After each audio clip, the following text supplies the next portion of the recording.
I was on a sales floor of 800 people. You were doing 100 calls a day. The way I had to learn, it was sink or swim. I was mentally and physically broken, and I hate people telling me what to do. So when this doctor was trying to tell me what my life was going to be like when I was already at rock bottom, I was like, hang on, this is not it. I filmed this short clip of me introducing myself in my stress management workshops. 5 people have joined. 10, 20, 50, 100, 150, 200, 500. That's where HumanOS was born. Bianca Errigo. Yes. See, yeah. Welcome to Never Mind the Job Search, the podcast. Super happy to have you on here. It's a pleasure to be here. Although I am upset you're not wearing a Hawaiian top. I've got one in my bag. Okay, fine. But yeah, not enough time to switch over. Pause. Take two. Move to next scene, Hawaiian shirt. Well, I'm super excited to be chatting to you because as we discussed before the podcast, right? I've caught you at a really busy time. How many talks and events have you done so far in the last few weeks? We're 10 weeks in to this crazy 12-week period. I think I'm 20 talks, events, podcasts deep. But that's 20 super valuable talks and events about the mission of HumanOS. Yeah. And you are the founder. I am the founder. So tell us a little bit about HumanOS. Just give us a high level. What is it? So we are a health optimization platform. So I always explain HumanOS as we have 2 main goals. On one hand, we want to make world-class coaching and experts available to every single person within the organization. I think, if you are working for a company, you deserve to be seen, to be heard, to be valued, and you deserve support in that mission. And so what we want to do is bring in those experts who can provide that support at all levels, on all areas. And then on the other side of it, and what we really want to do is we want to enable businesses to make effective long-term well-being and performance strategies. So we give them the tools, the technology, and the support to do that. Incredible. And we will get into this, but this is a lived experience for you. So this is not you coming through a kind of an incubator and coming up with a concept and just kind of running with that and kind of building a business. This is genuinely your lived experience. So it is built from your life. Yes. And where you feel genuinely you can make a positive impact with HumanOS. Totally. It's going to be exciting to get onto that. I want to rewind, though. I want to rewind you back to 2014. Okay. University of Southampton. Correct. Psychology degree. Yeah. Wow. I mean, first and foremost, I'm impressed straight away simply because I've always been interested in psychology. To do a degree, I mean, that's super intentional. That's very specific. Yeah. What was the catalyst behind that? This is so funny because people always ask me questions like, why did you do this? Why did you do that? And like, I've had some grand plan to be where I am. And actually my whole life has been so unplanned. And I have very much just gone from one thing to the next based on my experiences I've had and based on where I really believe I can add some value. Yeah. Or I see things that I don't think are being done correctly. And so I guess university was almost that first time for me. It was between 2 things. Growing up, I was obsessed with 2 things: human behaviour and the human brain. I was bullied as a child. So I think from a very young age, you become very fascinated with why do people behave the way they do. And that sort of then led me to go on that path. But I never studied it at school. I was reading about it a lot, but it was never an option. And then my other love in life, which is very weird when I say this, but natural disasters. Ooh. And not in terms of the impact they have, but I just find geography, particularly natural geography, fascinating. Yeah. So it was between being a volcanologist or being a psychologist. And because I'd already done a lot in geography and that's what I did in my A-levels, I thought I'll try something new. And so I went with psychology. Really cool. 2 things in that. One, that's the founder's mindset. Go where you feel you can add value and learn. Yeah. And secondly, don't worry so much sometimes about the end goal. Never worry about the end goal. Just go with the journey and see where that takes you. Have an idea of your North Star, but never worry, because life just throws too many curveballs. Yeah. It's sad to hear that you were kind of silly bullied at school, but it just seems like it's not an uncommon thing. You know what I mean? I know a number of people that have kind of experienced that to some degree or another. Yeah. And it does shape your kind of thinking around people. Yeah, for sure. And human interactions, human connections. And to your point, you've dug into the why. Yeah. Why would somebody want to do this? Yeah. And the fact that you've then flipped that around as some fuel for further learning, I'd say is credit to you in terms of your kind of mindset. When you finished that psychology degree, what was your view of the world for Bianca at that point? What did you think you were going to do next, as opposed to what you did next? Yeah. So I thought I was like, okay, 3 years, really enjoyed it. Met some amazing people, loved seeing the impact you can have on people when you can change and help and support them. And so very much I thought I would go down that clinical psychology route. And that was the plan. It's kind of the seed, as it were. I mean, if you link it to HumanOS now, it seems absolutely logical. Yeah. But you didn't do that. No. You went to CDW UK. Yes. What is CDW UK? They were actually called Kelway at the time. So Okay. they were they are an IT tech services and solutions company. Wow, okay. If I was going back 10 years and about to enter a meeting with someone. Yeah. We did everything from selling cables to mice to laptops to full infrastructure refreshes, data centers, security, Okay. and anything in between. And what was your role within the business? I started off in the grad scheme. Okay, yeah, makes sense. Yeah. All right, okay. And then became an account manager. Okay. Account manager as in management or account manager as in sales? Sales. Yeah. Okay. Yeah. So you've gone from, I guess, the kind of community and collaboration of a university degree and learning to a sales floor in a technology sales company. Yes. When I thought the cloud was a satellite in the sky. Yeah. I mean, I'm kind of thinking from an environmental and culture perspective, very contrasting. Yes. So what was your first kind of impressions of that kind of sales floor, basically? I think we also have to remember why I took that job in the first place. And so the idea was to go down that clinical psychology route. 3 weeks after I graduated, the universe had other ideas. And so that's when I found out my dad had 3 months left to live.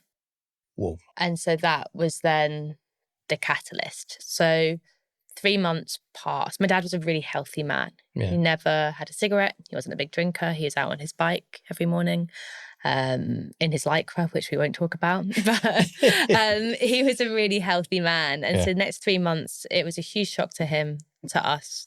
Yeah. And so it was one foot in front of the other.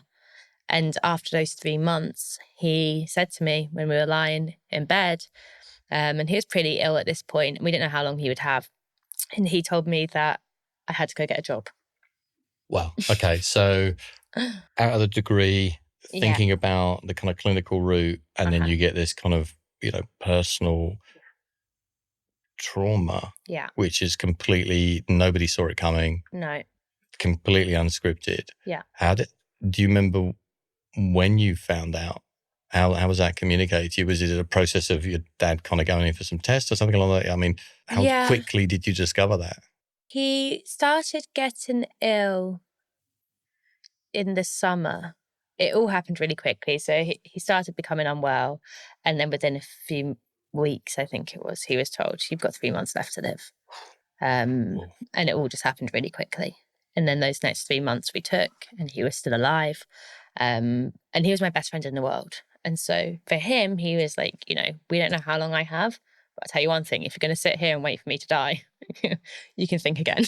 Okay. And so I was like, and me being the opportunist, maybe this is the entrepreneur in me, I was like, fine, I'll go get a job. But if I get the first job that I apply for, you have to give me £500. Done deal. Done deal. So a lot of questionable sort of decisions and things were happening then, which went on my first suit, and I was really upset about it. But I got the first job I applied for. I ended up working at Kelway, which is now CDW, and I was just on this mission to make as much money as I could, as fast as I could, because I was going to do everything within my power to either buy my dad his health or buy him a Ferrari. Whatever one I could do, that was the mission.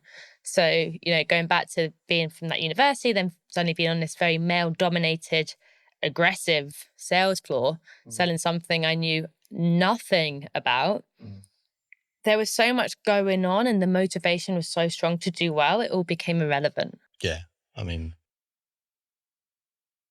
that's pretty intense. Yeah. I mean, to kind of have that at, kind of at a young age. And obviously it sounds like, kind of your dad was a very, like say your best friend and a motivating kind of factor there. He was just kind of like probably thinking, what can I do and give Bianca to focus her kind of mind. And it's interesting that kind of competitive nature. I noticed you played hockey at uni as well. Yeah, right. Yeah. Okay. Yeah. So there's that kind of sports, that kind of tenacity to, okay, let's win. I like a challenge. If you speak to anyone, my mother was actually talking about this on Sunday. Yeah. If you speak to anyone about me being competitive, I just can't help it. Yeah. I've got, because I was explaining at a family dinner on Sunday, I was like, I've actually got really good at pretending I'm okay to lose. And they're like, and there lies it. Like, you have to pretend. Yeah. And then like, but who actually likes losing? Like, at least I can pretend to be graceful about it now. Yeah, exactly. Which took me over 30 years to be able to pretend. And they're like, but why didn't you just not be competitive about it? I'm like, what were you like as a player? What was your style? Aggressive. Aggressive. I remember my hockey coach once said to me at college, he once said to me, there's a really fine line between dedication and stupidity. Oh, okay. And I often find myself at the wrong side of that line. Okay. And I still use that in my mind to this day. I'm like, I'm going to risk it. What was your position on the hockey pitch? What was I? That's a really good question. I think I was a bit of a mix between defence and wing because I was fast. Yeah, okay, cool. But then it's really hard to get past me because for someone who's 5'2", and not much of me, I can make it really, really hard to try and get past me. That's where the competitiveness and tenacity comes in, right? You're okay, so you've sized me up. I'm 5'2". You think you get past me? 100%. I've got a hockey stick. Yeah. And intent. Yeah, I mean, even without the hockey stick, I think I'm 10'2". It's really a problem. I really connect with small dogs because I'm like, I understand exactly what your mentality is right now. I mean, I think that does translate well into a sales environment, right? That kind of ability to be competitive, keep going, understand what your kind of strengths are, perhaps be aware of some of the things that you need to grow and kind of learn. But equally, you're really goal orientated. Yeah. But to a point where it's a singular goal. Yeah. So, kind of, was it an easy transition into sales, or was it? No. It was so hard. Oh, really? I was having to learn all this new information. Okay. I was on a sales floor of 800 people in an environment in which I've never, really been around. It was relentless. It was so horrible. You were doing 100 calls a day, getting rejected 99 times. There was so much pressure, so many targets. Everyone was looking at you as well because we used to have this system where you could see everyone's sales figures. Oh, yeah, so you could see exactly how much people are making, what they're doing. Yeah. And obviously being one of very few females and being new, there's a lot of eyes on you. For sure. And also going in every day, my dad was dying.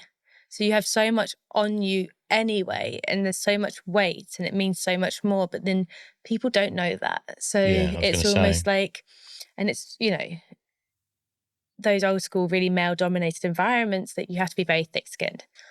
And I'm okay with that. I am thick skinned. And I learned a lot of them as well. I really am grateful for them now because when you're in that environment with a lot of men who everything is water off a duck's back, they just do not get bothered by so much that we, maybe stereotypically as females, really do take to heart when we lose a deal or when someone's rude. And, we tend to take it more personally. Whereas the guys that I was working with, it it was incredible, their levels of like confidence, narcissism, confidence. Exactly. I was going to say there's probably a fine line there as well, right? But a lot of it now, like, it really has put me in good stead now, because when I'm having conversations about HumanOS, or even when I went into coaching and had to build up my own business again in coaching, that you learned so much from, they effectively drilled into us, you are running your own business within this big macro business. Yeah. And so you learn all about profit and loss, you learn all about rejection, you learn all about sales cycles, like sandbagging, all these things that you need to know in business. So those tools became invaluable. But the way I had to learn, it was sink or swim. Yeah, I mean, I've been in those kind of boiler room sales environments where, like you say, you're working alongside people and they're just like Teflon. Yeah. It's just kind of nothing sticks. It just kind of, it just rolls over them. Yeah. But you were in a unique, I guess is the word, scenario where, you had a kind of major life event happening. Yeah. What did you have to do to kind of get ready for work on a daily basis? How did you compartmentalize that, if at all? I think I was in survival mode, suppression. So everything was just autopilot. I wasn't looking after myself. I was like completely neglecting my own needs, but I was on this mission. And this mission was so much more important than my health was in my eyes. Yeah. And so everything else became irrelevant. So you just put that suit on, you went in, you got rejected, you got sales, and you just did that every day without even thinking about it. I mean, the one piece with you haven't mentioned here is you're a top performer as well. Yeah. It wasn't if you were just going in and doing a job and kind of hitting an average number. You were going in and hitting high sales numbers consistently. Yeah. Yeah. I mean, I never missed a target. Compared to what some of them were doing, but, they've been doing it years. But for where I was at, and I was in the top sales team when I left, and I was, I never missed a target. I was doing good. But at what cost? Yeah, I was gonna say, so how, percentage wise, how many females were in that kind of on that sales floor, roughly? I mean, when I started, I was one of 2 on my team. When I left, I think I was one of 3 in the team. Growth. Yeah. And that's because I changed teams. I actually, when I started and was one of 2, she left after about a few weeks because she couldn't deal with it. Yeah. So I was one of 1 in that red team. Yeah. So you're kind of talking there about kind of, developing a kind of thick skin. Probably had to do that quite quickly. Yes. And being, kind of one of the few kind of females on the team, eyes on you probably a bit more from a sales perspective than the rest. Eyes on you for so many reasons. Can she cut it? Yeah. Can she deliver? Yeah. Has she got what it takes to survive in this environment? Yeah.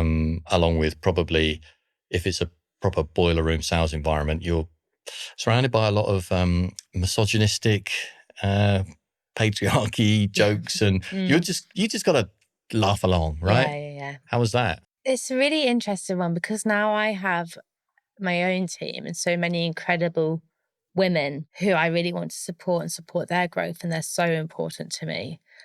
And I would never want them to feel how I felt. But at the time, it was just, I really didn't think that there was any other option.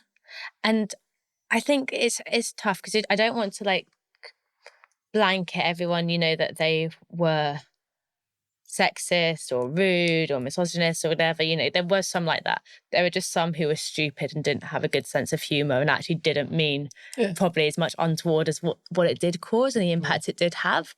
And then you get the other end of the spectrum, there's things that happened to me that should never have happened, and positions you should never be in. And, you go to your managers or you go to support and it isn't there, it doesn't exist. So I really had sort of a full range of things that went on during that time. And so I think there's an element of, if you are on a sales floor, whether you're male or female, there are certain sales types, and you do have to sort of have a bit of a thicker skin, understand that if you're going into a sales role, there is going to be a lot of banter, there is going to be bad jokes, like it is going to be high pressure. That's fine, that's okay, but there is more lines that need to be drawn, and there is more boundaries that need to be in place, and more support that also needs to be given, I believe. Yeah. I think you touched upon two things there. One, the support. Yeah. If you're certainly in the kind of minority in any way, shape or form, and that sense of kind of inclusion that you can talk about things that you don't feel are right for you in that particular environment. And yeah, of course, it's always layered, right? There's, kind of the instigators of some of the banter, and then there's the followers, et cetera, et cetera. And I think sometimes there's only a few people that really are not great. Yeah. Other people just follow because it's easy. Yeah, totally. And they want to be included. They don't want to be on the outside of the banter, as it were. But it's kind of, I guess, from your perspective, you'd set yourself this goal, and this was the platform to get to that goal. Yeah. And I guess in your mind, you're thinking, well, if I step off this, I'm not going to get to my goal, and I've made a commitment. Yeah, exactly. There was no plan B. Yeah. I often do that in my life. Yeah. So, I'm like, no, it has to work because there is no plan B. Do you mind me asking at what point your father did pass away through that period? I think he passed away about 3 years in, I want to say. Okay. Yeah. Okay. So, I mean. So he had an amazing stretch, and then it was all going really well. And then he became poorly again, and then he was dead within 6 weeks. And it just all came as a huge shock. So he passed away on Boxing Day 7 years ago. Wow. Yeah. My brain isn't very, it still has a lot of blur around this area. So my dates, people always ask me, I'm like, well, I know it's Boxing Day. Yeah.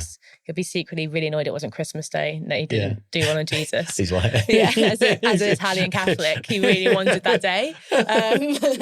But he got Boxing Day, so he'll be happy with that. And so yeah, I think it was about 7 years ago. And then I ended up in hospital shortly after, and that's when enough was enough.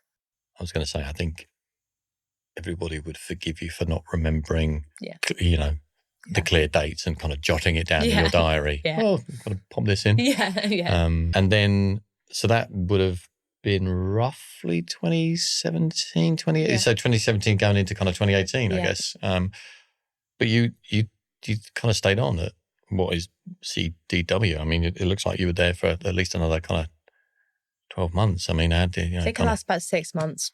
Yeah. Yeah. And how was that? 6 weeks of that I spent in Cambodia. Oh, okay, cool. With my grievance leave. Yeah. And then I came back, and that was, I had been getting progressively more unwell, obviously, because I was neglecting my own needs so much. I was working 20-hour days at times. Like, my dinner every night was a bottle of red wine and 2 Weetabix. Okay. Yeah. I started going to the gym about 3 months, I think, before my dad passed away, because I made a promise to myself that my dad wasn't going to die without me being the best version of me I could be. And by that point, I was not. I was such a shell of a human, mentally and physically. So I remember I got myself a personal trainer, and I quit drinking alcohol. And that's when I started to try and put in building blocks. And then he passed away. But because my damage I'd done to myself prior, and just having all these tests done at the hospital, the damage has just gone too far. So then a few months after he passed away is when I ended up in hospital, and was having to have the endoscopies, and was just. Okay.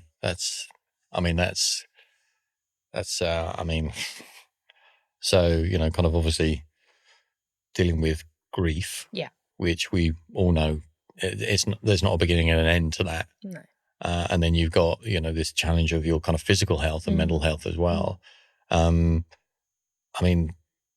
mentioned kind of Cambodia there. I mean, was that kind of after you'd had this kind of crash, you were just like, I need to kind of get away? How did that happen? I think it was all going on at the same time. So there was a period of a year where I was in and out of hospital the whole time.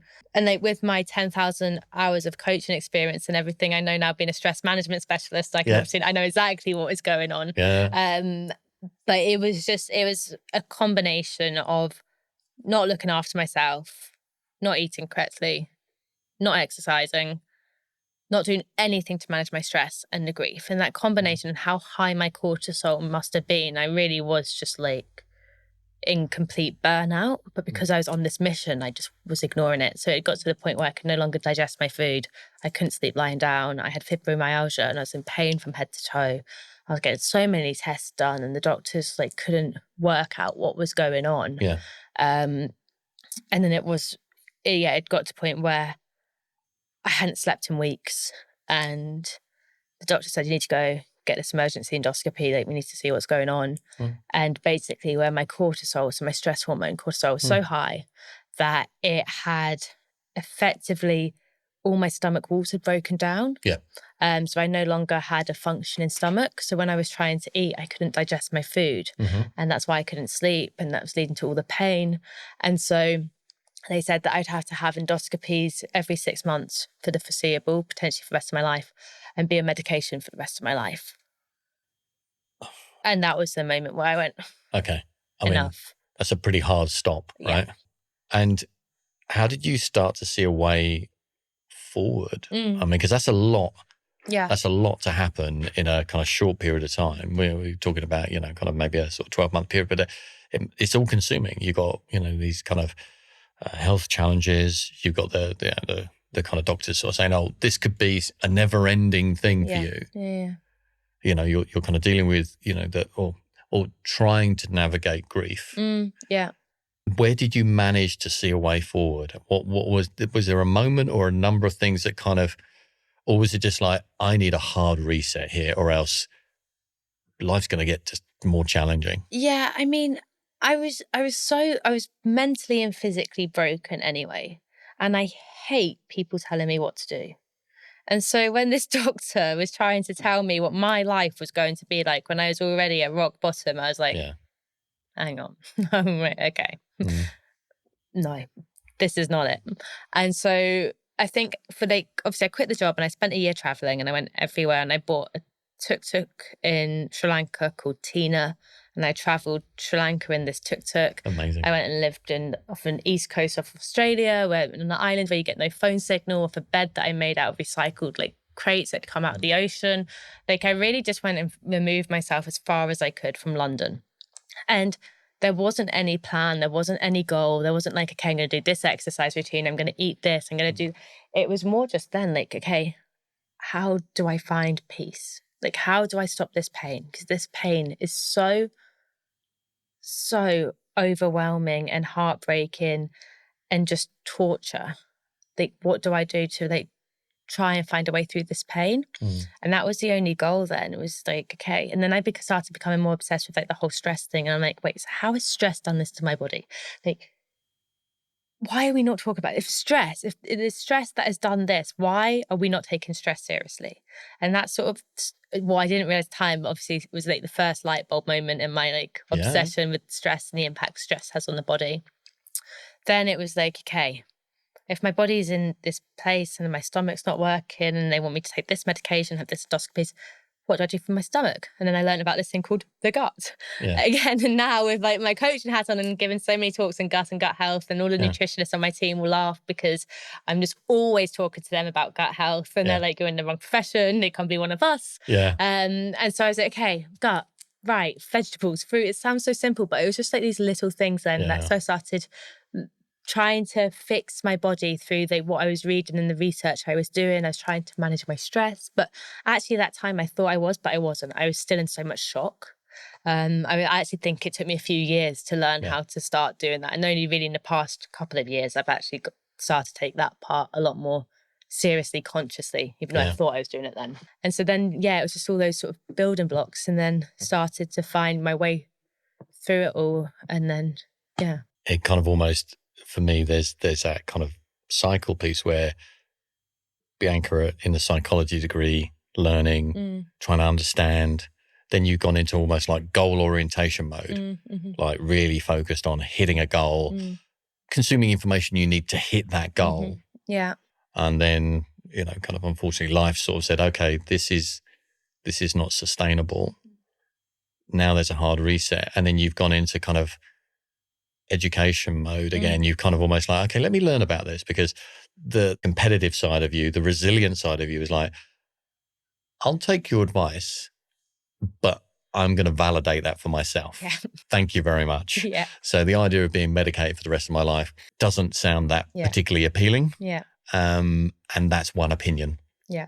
And I want multiple opinions and information to inform my own decision making. So it's almost like taking that control back again, right? And I feel like, I think we're really privileged to live in a society where we have access to medication, and I'm totally not against medication. But also for me, there was always, and again, like this is even more so now, but even then I was like, no, the body wants to heal. Like the body will want me to give it a solution. And even then, when you have the person, one of the people you love most in the world ripped away from you, and someone you think is so healthy, given this incurable thing, health becomes this thing where it's no longer just something you think you should do or something you think should be important. It becomes this like crown you wear on your head. And you're like, no one is taking this crown from me because I know what it's like to be taken, and it's not happening. And so then it was like, okay, great, I have access to medication, I have access to this, but actually I don't want to mask how I'm feeling. I want to feel good. So how do I do that? And that was that motivation. I was like, how do I put these things together to at least let my body try and feel good again? Yeah. Love that analogy, the crown. Yeah. What was your dad's name? Angelo. Oh, cool guy. Sounds Great like a cool guy. Legend. Yeah. Yeah. Sounds like a really cool guy. He was. Over 600 people came to his funeral. Wow. To give you like this sort of understanding of just how much of a good human he was. Yeah. Well loved. Super well loved, and just couldn't walk past someone in the street without trying to help them. It's just what he was like. Yeah. Yeah. Sounds like a very cool guy.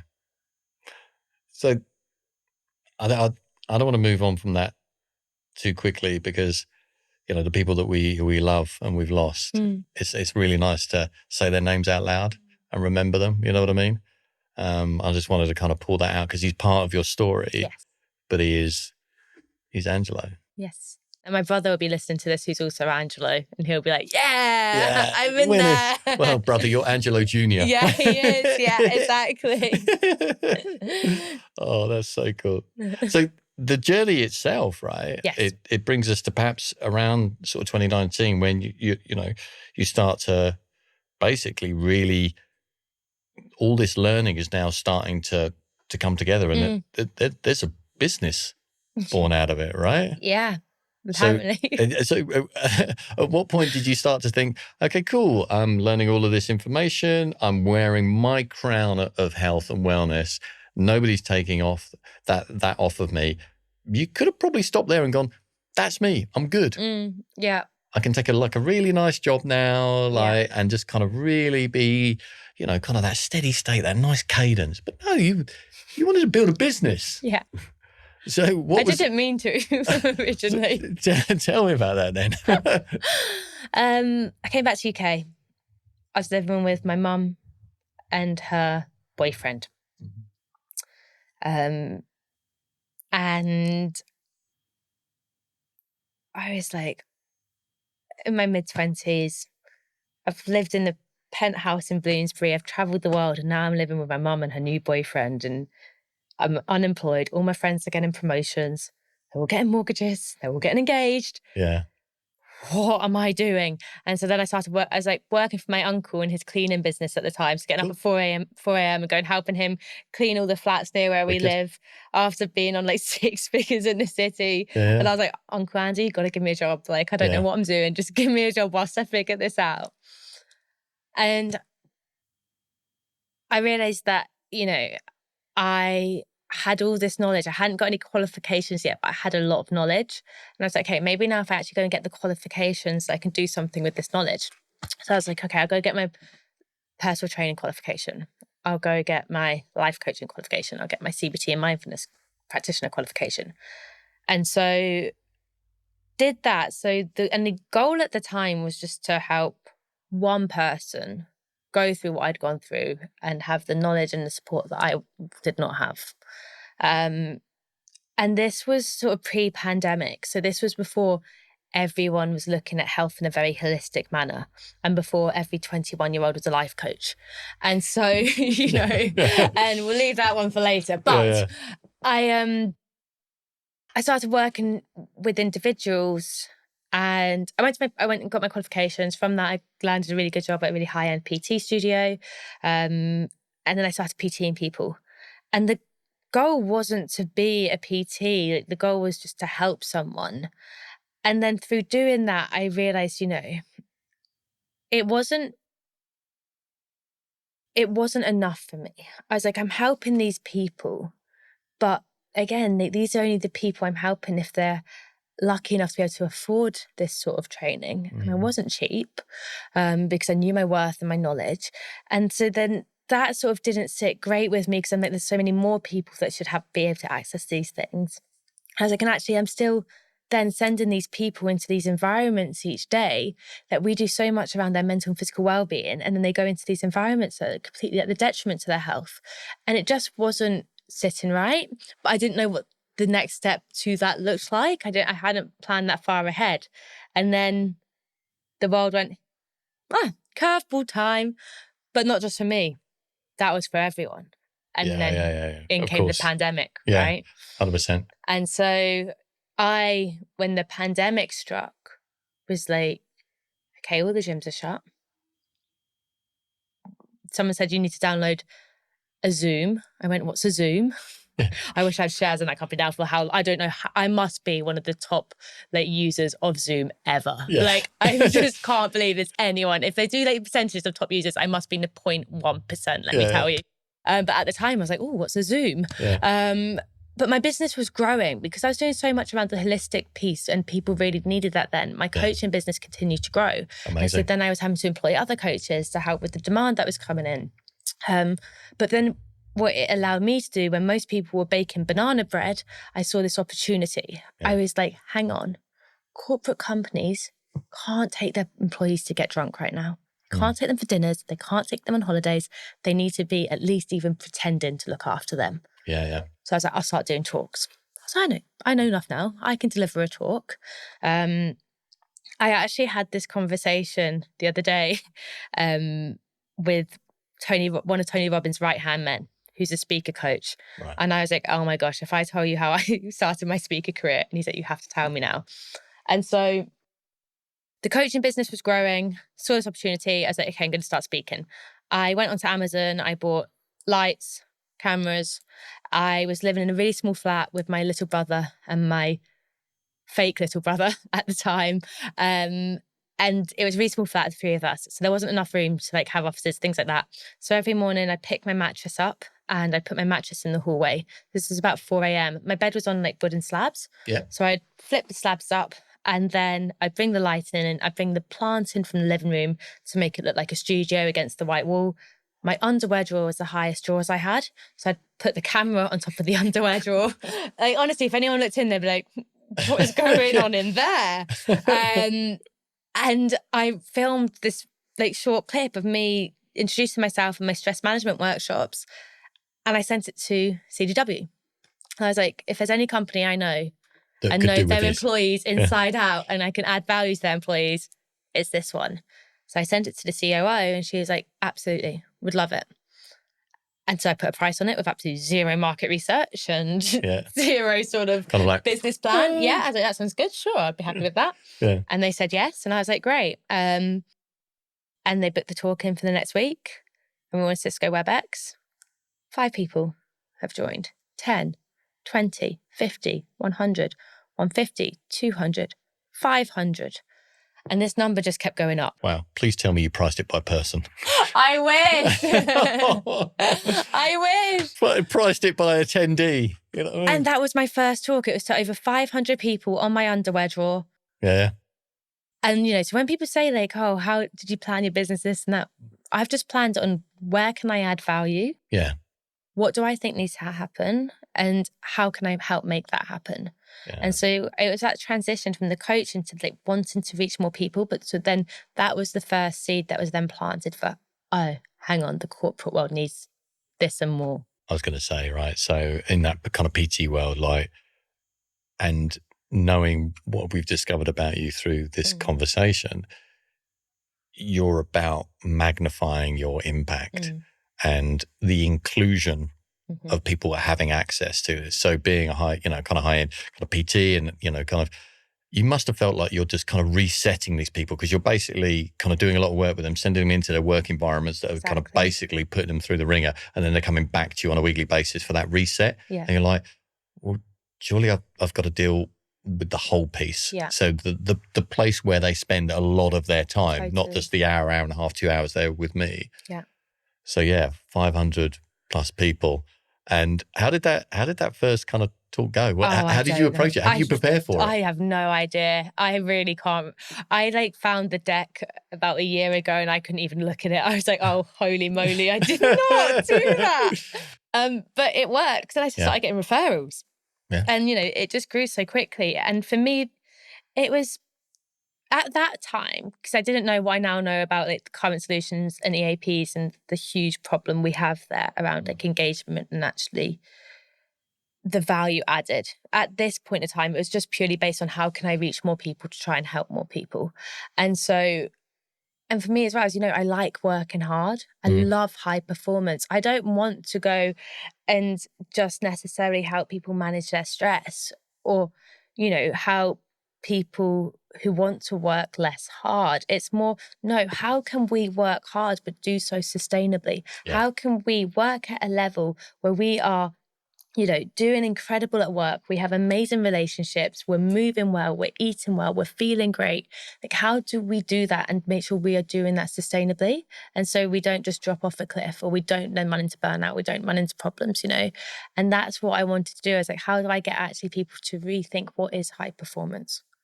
So that's an interesting kind of segue, because obviously that kind of 500 person kind of first talk. Yeah.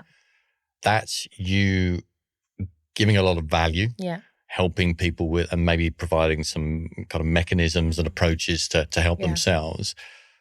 But again, they still go away from that, and they kind of have to do that. Yeah. And it may be something that's useful for them during the course of certainly the pandemic, which we all experienced.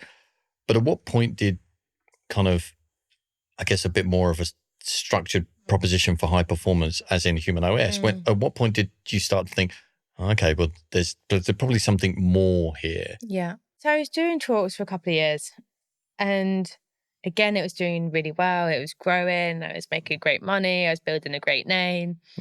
And true Bianca style, I'm like, this isn't enough. Yeah. It's, and like you said, it's great. You give them the talks and they can go and and people do implement things and I'm inspired by them. But where's the longevity to that? Yeah. And where's the accountability from the employers for their employees as well? Totally. Are they creating the environments where these people can bring those kind of coping mechanisms, approaches into the work environment, right? And where's it a tick box exercise? Where is it done for the right reasons? Yeah. All of those things. And then I started looking at sort of corporate wellbeing platforms and solutions. And I learned very early on that the average engagement rate for a corporate wellbeing solution in the UK is anywhere between 2 and 4.9%. Yeah, I was going to say it's probably quite low, right? Because it's part of the benefits package. Yeah. That's a kind of tick box, and it's probably not part of the onboarding, because some employers don't want to open Pandora's box. Exactly. Right. Exactly. And so then I was like, hang on then. So we've got more corporate wellbeing solutions than ever before, but depression's on the rise, anxiety's on the rise, sleep issues are on the rise, loneliness is on the rise, suicide is on the rise, obesity, diabetes, cancer, all of these things are on the up. Employees are less engaged at work than they've ever been. And at that point, I think it was like 21%. I read a report last week, it's 13% of the UK workforce are now engaged at work. And I was like, okay, so we have all these solutions and we're doing all these things and we're going in completely the wrong direction. I would say there's a lot of platforms, but are they translating into an actual solution? You know what I mean? Exactly. And so then that's where HumanOS was born. It was like, how do we make this coaching available to everyone and give them the accountability and give it things that go much further than that one talk? But how do we give businesses the data and the insights and the capacity and the support to then build those strategies that do actually work, and we help them in that process? So almost just a small mission of actually, how do we reform the way as a society we approach the way we work? Yeah. It's kind of almost like recontracting, right? And to your point around the sort of the data element of illustrating to companies, this has a positive impact on your people.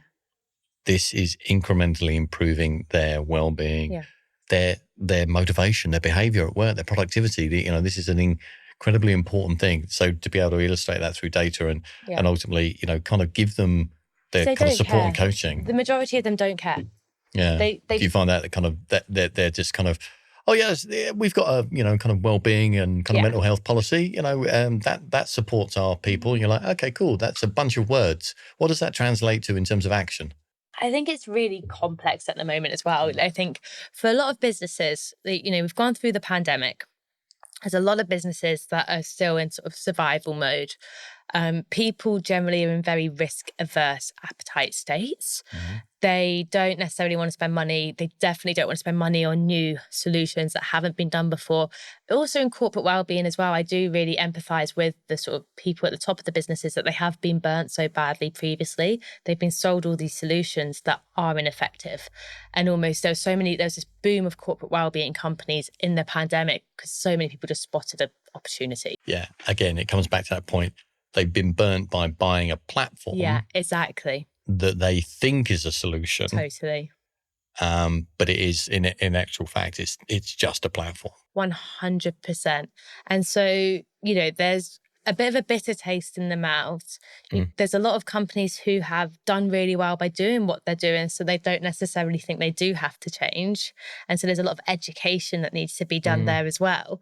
Because it's like, yes, okay, you've got to this point and you haven't taken it seriously. So you may think you don't need to, but it's changing so quickly.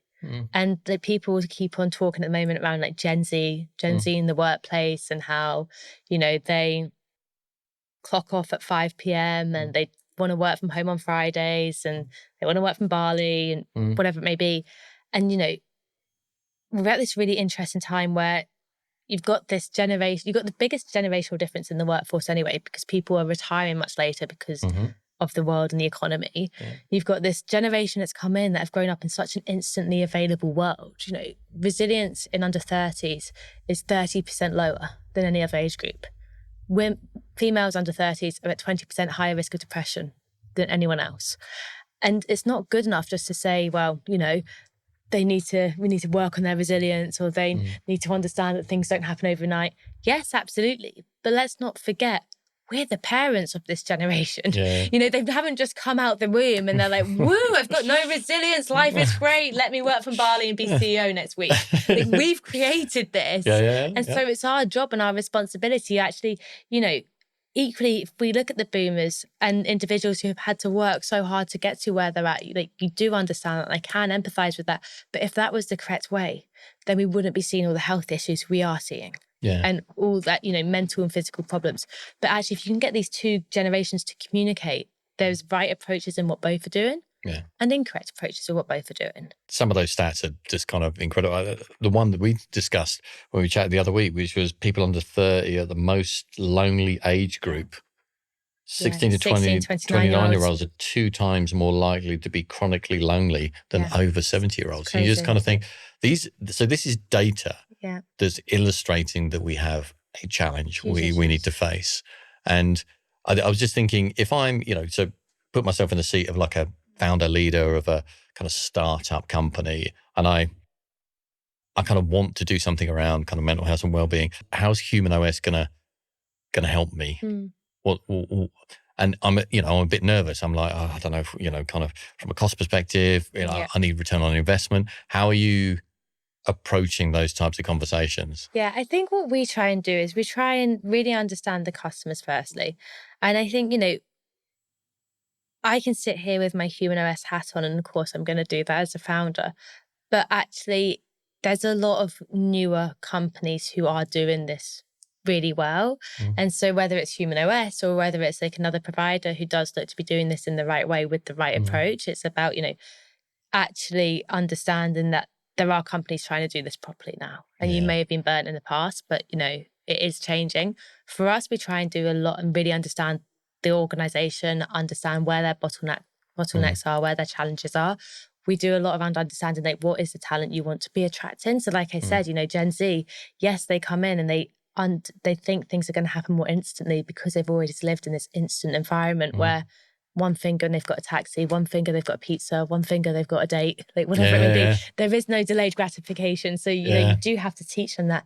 But also, we're thinking even further ahead. We're like, okay, well, Gen Z's here, but in 2-3 years in the workplace, we're having Generation Alpha. Yeah, exactly. And these like people have grown up in a whole world of technological advancement, and they're going to have such unique demands, and they really are not afraid to stick up for what they believe in, and they do things differently. And so we know that, and we're very all about preventative health and proactive health and human sustainability. And we know that the new generations coming in, that's exactly what they require. So it's only then a matter of time till businesses have to be taking it seriously. Definitely. And so what we're trying to do is help them take it seriously before they have to, and give them options, what that looks like with the platform, the coaches, the data, the insights. But then we're also trying to preempt, like, what's the future? Yeah. What does that look like? And how do we make sure we're catering to those needs, both for the individual and the business? There's two things in there. I'm sitting here as that kind of founder CEO, and I'm like, okay, so you're actually there's more of a consultative approach here. Yeah. You're not just going to shove a platform at me and I pay a subscription for my team members. So that gives me comfort, because immediately I'm like, okay, so I can ask you a lot of questions, because there's probably a lot of things that I don't know. Yeah, exactly. And I just want that kind of validation and understanding. And then secondly, what you're saying to me is I need to prepare for the kind of future talent that's coming into my business rather than react to it. Because if I react to it, chances are that's going to impact my growth, because ultimately hiring people is going to scale my business. So there's actually two net positives there. It's like, you're going to be there to answer my questions and make sure that, you know, HumanOS is kind of shaped right fit for my business, and I can think about how that scales. But equally, you're preparing me for what is inevitable, right? Yeah, so folks, totally. just say this is going to happen. Yeah, totally. You know, Generation Alpha is going to happen. Yeah. Your businesses are going to be, you know, kind of growing and scaling, and these are the people that are going to be working for you, and this is what they want. For sure. And no amount of salary you offer them is going to compensate for that, because they're not as money driven as the boomers. And kind of, you know, so it's a completely different mindset that you're preparing your business for. And we're seeing it even now, even, you know, with our generation today, people will take pay cuts just for more recognition and more ownership. You know, like, we're living in a recession, whatever anyone's called it. And people are like, yes, we would take a pay cut for more recognition and for more ownership. Like, people aren't driven how they used to be driven. Sure, some are, but then also how are you meeting all the other needs? And so that's also what we're trying to do is, like, okay, we live in this very technological time. There's a lot of remote working. There's a lot of challenges with that. Like, actually, how do we make sure that all your people within your business are talking effectively, communicating effectively? How are your managers trained? Are they trained, or are they accidental managers? Like 83% of them are. You know, sure, have they got the job-based skills, but do they have the human-based skills? Do they actually know how to communicate? Super important. And especially now, like, especially when things are remote, like how are you looking after your people? And I guess with the coaching hat back on, then we know, and any excellent coach will tell you, you can't just look at one piece of one person's life and make their life better. You can't just focus on your nutrition. You can't just focus on your stress management. You can't just focus on your training. You know, you need to focus on everything. You need to be looking at your sleep, your hormones, your relationships, your fulfillment, your development. And so that's what we do. We make sure that every single person can have access to all the correct people so that they get that whole 360 approach. And there's no way when you do that your employees don't work better. Yeah. You know, and then people say, oh, well, if we give them all of this, like, what then and we train them up, and what if they leave? It's just like saying, okay, well, if I give the person, my partner, my wife or husband or whatever, you know, all the things they deserve, they're going to leave me. They don't. Yeah. They love you. Why would they leave you? If you're giving, exactly. If you're meeting all their needs, why would they leave you? Well, this is it. It's a great way to retain your kind of people. You're going to lose people anyway. Yeah. But make it less. Yeah. And it would be quite interesting that people are not necessarily leaving your business because of the culture and environment, how you're supporting them. Perhaps then it's about what opportunities are you offering them from a career. So at least you know why they're leaving. Yeah. You know what I mean? There's a clear, and that it always helps from any kind of scaling perspective when you're a leader. If people are leaving your business and you know why, You can either kind of course correct that or realize that actually that's a natural kind of, kind of cycle for people in your business, that they will leave at this point when they've reached and gained all the experience and knowledge. 100%. But equally, to your point, it's like there's a real retention within that. You're creating an environment people want to stay in. Yeah, for sure. Absolutely. And my goal for HumanOS, and people look at me like I'm crazy when I say this, but I want our brand and our coaching to be so exceptional that actually when people apply for jobs, they apply because they have HumanOS. That makes complete sense. And it's It makes because they complete know that sense. support and they need that and they want that. And so we give companies that added value and give them the extra edge. Because oh, you get this gym membership, oh, you get this or that. So no, you get HumanOS. They're like, great. I get a personal trainer, a nutritionist, a therapist, a sleep expert, female health, men's health. Yeah. Whatever else we'll have by then. Who knows? I was going to say, you preempted one of my questions, which is what's the vision for HumanOS? And it is that. It's an offering, a service, a solution, a brand that people recognize that the employer is really invested in their people, but equally the value add of actually having access to that. Yeah. And how does that look at the moment in terms of, are you largely UK centric? Are you what's the plan for that kind of growth? At the moment, we've got clients across UK, Europe and APAC. Amazing. And the goal is to go much further and much wider. And I've been in a lot of conversations. And I think that's also the great thing about technology, because we're soon to be in a time where you have a coach in England speaking to a coach in Hungary, and they'll be speaking the same language, even though actually what they're inputting into that device is not the same language. Yeah. And, so those things excite me about how can we keep, because it's really important to me that at the basis of everything we do is based on real human connection. You're not going to solve the world's problems through technology. Sure, technology is going to help you and it's going to make it more scalable. And there's amazing parts of that that's going to allow you to have a mind-blowing service and platform. But at the basis of everything you do, especially when you're dealing with human beings, you have to have human beings. And so for me, it's like, how do we build out that incredible team of humans and then use technology to really then optimize that experience? Incredible. And one final question for you. So put your coaching hat on. You are just about to go on a proper a further rocket ship journey with HumanOS, right? With your ambition and goal. Almost coaching yourself. What are you going to need to, what advice would you give yourself for the next 18 months? Because we know you're in a really super busy period at the moment. And I suspect that's just going to kick on and kick on. So with your coaching hat on, thinking about yourself, what advice are you going to give yourself for the next 18 months? I've been doing this a lot recently because it has been incredibly challenging. And doing all the talks, doing things like this, whilst also running the business. And we are still, we only launched in August. Yeah. We're early days. There's a lot of founder-led things that have to happen. And so for me, I get up at 5 every day. I go to the gym most days. I eat well 90% of the time. I have amazing relationships and people who love me. Those bits are actually really easy for me now because I've had to work in it for so long. It has become natural and it has become just habitual. Yeah. I suck at the number one thing I say to everyone else. And I always say the most important conversation you will ever have is the one between your two ears.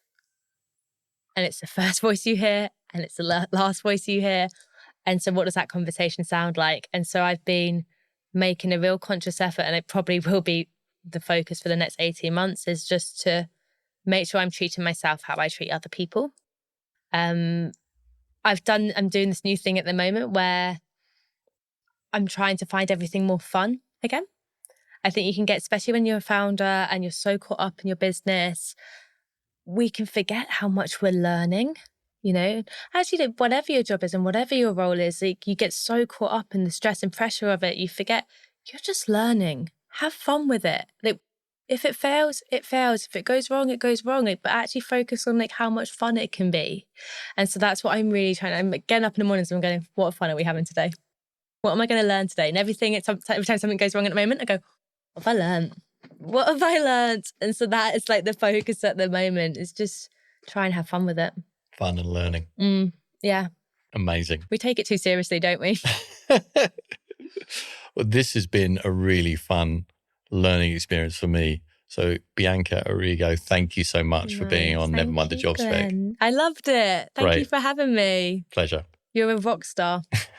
What's your goal for the next 18 months? Oh, wow. You just totally flipped it around on me. Scaling, never mind the job spec. Human-centered hiring is something that every founder and leader should implement to help them scale. Values-based evaluation, that is the kind of future co-pilot of hiring. Because once you understand an individual's value set, values as principles, you understand their behaviors and how that motivates them. And when people are motivated, they're productive and they're happy and they stay in your business. Yeah. Wow, you totally flipped that round on me. But I'm not stopping there. So if I was putting my coaching hat on, what would I say to you personally would be your focus for the next 18 months? Well, are you going to give me that? Outside of work. Oh. Yeah. Well, I mean, what is that? Yeah, you need to give me that advice. Come on. I mean, I'm going on a scaling journey. Yeah. I'm looking for investment. I'm looking to really flush out this kind of proposition because at the moment it's there, but there is a build process in that. And I'm very similar to you in so much as I struggle with the kind of boundary piece. Yeah. Like, and my wife would be like, oh, okay, it's 8 o'clock at night. Are you going to come and join me in the lounge for an evening? And it's finding that kind of balance, but I'm just so motivated for this to happen. Do you know what your boundaries are? In terms of what, I know when I'm reaching my boundaries, as in kind of physically and kind of mentally and stuff like that. I know when I'm overtired. I know what energizes me. I know how kind of meditation and stuff like that are really do fuel that kind of desire. I know that I do invest a lot of time in what I'm doing, but I do love it. Switching off from that sometimes can be challenging because I'm always like, oh, that's a great idea. Let me just write that down. And then writing it down then suddenly becomes an action. I'm just like, oh, look, I'm just going to invest an hour in this. So any advice? There you go. I think boundaries is a really interesting one. People often speak about their boundaries. They go, I'm not very good at setting boundaries. But then you say, well, what are your boundaries? And they go, well, what is a boundary? So a boundary is a personal limit that we decide works for us. But boundaries can be within our relationships, they can be at work, they can be with our devices. There's so many boundaries we can have. So I think an exercise I used to always get my clients to do is actually understand what are your boundaries within all the different areas of your life. Because if you don't understand what they actually are, then you can't feel at the mercy. You can often overwork, even when you mean good and it comes from the right place. So actually understanding your boundaries is the first step to then implementing those boundaries. What I find when we do that, then actually we become more effective in the times we're meant to be doing things because we know where the boundaries are. Yeah. So we get the same output. We do the same amount of work, but we do it maybe in a more structured manner. I kind of refer to them as circuit breakers. Yeah. So I need a kind of circuit breaker to step away from certain things. So I'll need to do something completely different. Like, so I'll need to go to the gym, go for a run. My wife and I, as much as I'm not great at gardening and or anything along those lines, it's actually quite fun. It's so meditative. Exactly. And it's something completely different. Yeah. And I take my lead from her in that because she loves gardening and she just, you can just see the serenity that kind of comes across her when she's doing that. So I'm kind of like, I want a piece of that. That's great. Nice. So it's kind of understanding that, but equally there is a kind of work ethic that keeps driving me. And I just kind of think like, I do an extra bit today, that keeps that momentum kind of going. And I'm comfortable with that. If it works for you, then it works. We put a lot of pressure on ourselves to have to fit into boxes. We don't need to fit into boxes. We need to find what works for us. And that's sort of the number one rule when it comes to anything wellness. We get so much information thrown at us online. There's so many different books. There's so many different conflicting articles. Everywhere you look, you're told something different. And so it's actually, well, what works for you? So your diet, your exercise, your sleep, your relationships, your work ethic. It's about finding a solution that fits you.